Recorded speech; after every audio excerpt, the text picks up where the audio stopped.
Nous sommes ensemble jusqu'à 16h pour votre émission Santé Bien-être, une émission sans rendez-vous. Soyez les bienvenus si vous nous rejoignez. Alors aujourd'hui, notre invitée dans ce studio, c'est vous, Marita Bodebotte. Vous êtes vice-présidente en charge de la promotion de la santé à la Fédération nationale des orthophonistes. Et donc, on va parler de la prise en charge de ces orthophonistes.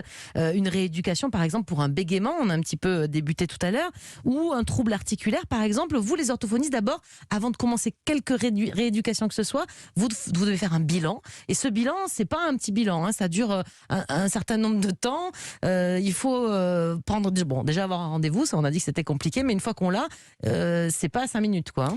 Non, tout à fait. Effectivement, un bilan, ça peut prendre environ 2 heures, on va dire entre 1 et 2 heures. On va commencer par un entretien avec les parents et puis l'enfant pour savoir un petit peu comment s'est passé le développement et même la grossesse également, savoir avant comment ça s'est passé. Et puis ensuite, on va faire passer des tests à l'enfant, des tests qui sont normés, donc ça va nous permettre d'avoir un rapport à la norme, de pouvoir situer en fait leur niveau, leur capacité, leurs difficultés et de savoir si ça relève de l'orthophonie ou non. Si on prend l'exemple du bégaiement par exemple, en moyenne au bout de combien de temps on peut espérer faire progresser l'enfant ? Alors, je prends toujours ces questions avec des pincettes parce que ça va dépendre de la sévérité du trouble, de l'investissement de l'enfant et de son entourage.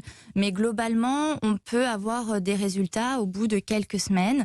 En moyenne, un suivi en bégaiement va durer 1 année en moyenne. Ça reste 6 mois, 6 à 12 mois en moyenne. Et il bégaye plus du tout l'enfant à la fin ou... Alors, c'est important d'intervenir tôt, si possible avant 6 ans, parce que à ce moment-là, le cerveau de l'enfant est plastique. Ce qui va Vous faire... le rééduquez en fait aussi, hein, c'est ça ? Oui, c'est ça. On va pouvoir changer en fait certains fonctionnements, certaines connexions neuronales qui vont faire que le bégaiement peut effectivement disparaître. Après, on sera plus dans un contrôle en fait. Comment ça va se passer d'ailleurs la prise en charge du bégaiement ? Donc un petit garçon, j'en sais rien, de 4 ans, admettons, qui vient pour un bégaiement. Chaque séance, il va se passer quoi ? Enfin, on va pas détailler tout, mais quel est le type d'exercice que vous proposez ? Alors, avant 6 ans, on va beaucoup travailler avec les parents. Les parents seront donc avec nous en séance. Ça va être très important d'expliquer ce que c'est que le bégaiement, d'où ça vient. Il y a une composante génétique, un terrain familial, une composante neurologique. L'objectif, c'est de déculpabiliser les parents qui n'y sont pour rien. On va essayer de donner des conseils à la maison à mettre en place. Et c'est quoi, par exemple, les conseils à la maison ?